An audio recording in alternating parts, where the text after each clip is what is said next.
каква е ситуацијата с насилието на жени и каква е ситуацијата въобще с отношението към жените? Само да кажеме, Аргир казва, била е интелигентна и достойна жена. Абсолютно. Абсолютно. Благодарам. Благодарам. Да. Знаете, крајност има да. Историјата се повтаря на някакой начин. Да. Между другото, мен, ако за вас е прифатливо, после ми се исака още малко да ви прашаме разни работи за тия работи, но сещам се за още една личност, Роза Куйзеклиева, сега ще опитам и нея да покажа. Ето е Роза Куйзеклиева е така също една много прочута деятелка на движението на македонските българи. Убита е или умира в Идризово. Общо взето това е било тренд. Да. Но много лесно за един човек садистичен е да си намери благородни подбуди. И да излезе от моралната отговорност, която носи. Например, за баба ви, тия буржуазия. Да. Тие си били буржуазия. Роза Куйзеклиева, българска учителка, българизаторка, фашистка. Да. И това е принизяване на човека, за да може да оправдае собственото си злочинство. За жалост, и между другото това и днеска продължава, госпожо Секуловска, насилниците, за жал повечето насилие се извършва от мъже, насилниците много често си намират някакви благородни оправдания. Ама тя така. Да. Со етикетирање. Да, и общо взето се продължава с натиск, психоложки дори и физически.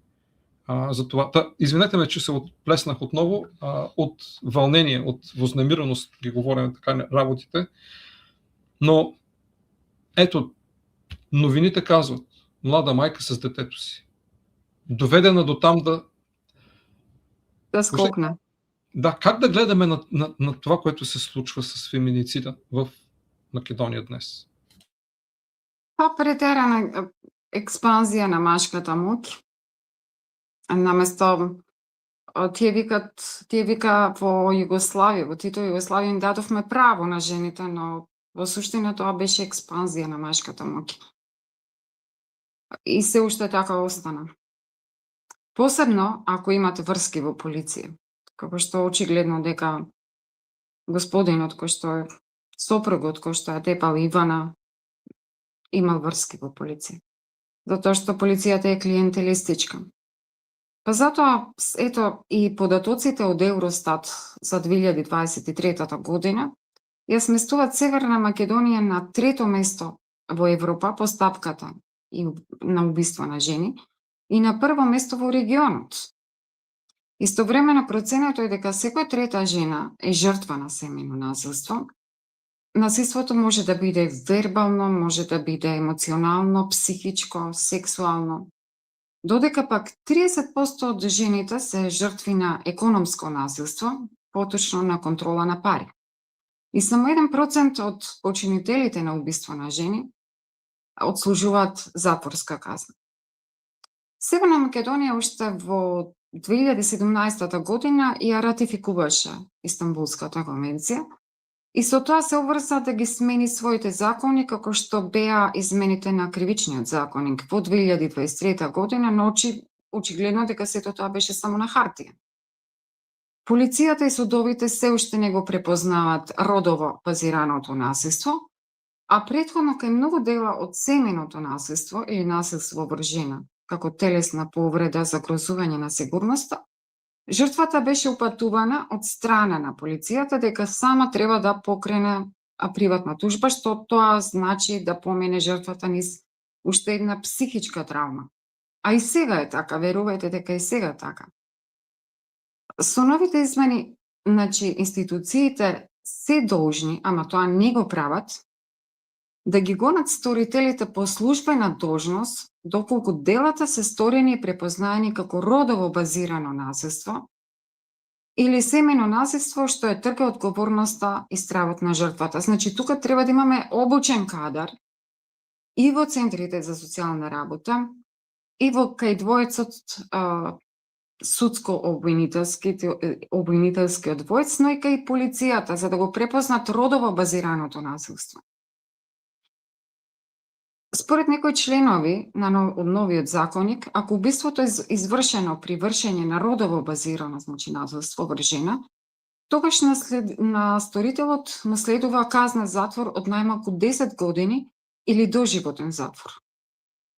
Затоа се воведени и нови кривични дела, како што се демнење, сексуално вознемирување, женско осакатување и слично. Ајде да се навратиме за Истанбулската конвенција. Значи, таа е најсеопфатниот меѓународен договор на Советот на Европа за спречување и борба против насилството врз жените и семејното насилство. Истовремено, таа е најзначаен меѓународен договор кој поставува правни стандарди за заштита на жените и главната цел е нулта толеранција за насилство врз жените. Конвенцијата се заснова на 4 столба: превенција, проценка на ризик од страна на полицијата и центрите за социјална работа, како што реков, откако жртвата ќе пријави, заштита, значи државата мора да обезбеди шелтер центри, мора да има SOS линии и бесплатна правна помош за жртвите. Гонење. Полицијата и судовите мора да ги гонат стоителите, како што споменавме, без разлика дали жртвата се премислила или не. Во полицијата и во центрите за социјална работа мора да има добро обучен кадар. Повторно тоа го повторуваат сите извештаи и апелираат. Кадар кој ќе препознае дали жртвата е подзакана или иако таа го негира тоа. И координирани политики, значи болница, полиција и центри за социјална работа, тие мора да работат координирано, а не секоја сама по себе. Но, како што реков, најверојатно ова е на хартија. Затоа што Северна Македонија се соочила со, замислете, недостаток на шелтер центри или засолништа за жртвите. Бројот на засолништа според според стандардите на Истанбулската конвенција бара едно засолниште на 10.000 жители. А и тие засолништа кои што постојат, половина од нив не работат. Програмите пак за психосоцијален третман, како на жртвите, така и на сторителите, кои се задолжителни според Истанбулската конвенција, речиси и да не постојат во пракса. Или овде можеме да дојдеме до заклучок, особено после измените на кривичниот законник, дека практичната имплементација на Истанбулската конвенција, која Северна Македонија се обврзала да ја направи, во суштина останува најголем предизвик. А ево што вика Гревио, експертското тело на Советот, тоа е независно експертско тело на Советот на Европа за следење на Истанбулската конвенција кај државите што тие ја ратификувале. Значи, Гревио го дава првиот евалуацијски извештај за Северна Македонија и вели, не може да даде, значи Гревио не може да даде конечна бројка на фемициди, туку укажува на сериозни системски слабости во нивното бележење и спречување.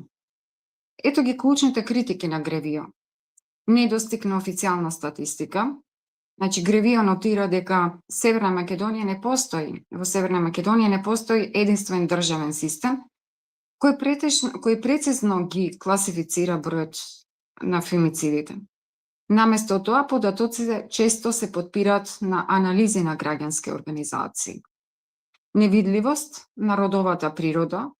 Значи, експертите предупредуваат дека државните институции често користат родово неутрален пристап во полициските и судски постапки, а со тоа се прикрива и мотивот на убиство, дека мотивот на убиство е токму родот на жртвата. Повторно, институционални пропусти, значи проценка на ризик по живот на жртвата, се очекува спремен кадар, како во полицијата, така и во Центарот за социјални работи и во судско-обвинителскиот двоец.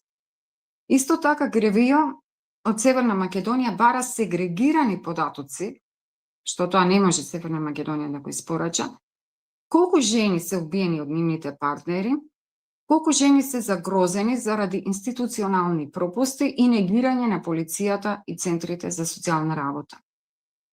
Навистина, јас сметам дека ово што се случува во Северна Македонија е комплексен проблем и не гледам излез доколку не се подигне свеста на народот и доколку политичкиот врв не направи буквално некакви навистина големи промени. И тука е патриархалното воспитување. Значи, доминантните машки фигури, како и подредената улога на жената во семејството, заради вкоренетиот патриархат придонесуваат за сето ова. Па преку воспоставување на неравномерна дистрибуција на моќ и стереотипизација на родовите улоги, денес Северна Македонија се одржува врз истите модалитети во суштина, како што е претераната експанзија на машка моќ. Фемицидот е екстремна манифестација на веќе постоечките форми на насилство на жените. Насилството врз жената е институционализирано низ фамилиарните структури, општествените и економски рамки, како и низ културните и верски традиции. Од друга страна пак, економските и социјални фактори, нискиот економски стандард, невработеноста и ниското ниво на образование се дополнителен ризик. Или како заклучок можам да кажам дека стапката на убиства на жени, за зголемување на стапката на убиства на жени играат тука многу фактори. Ниската свест, стандардот, институционалните пропусти, клиентелизмот, како во полицијата, така и во судовите и недостаток на обучен кадар и немање на политичка волја за се тоа да се направи.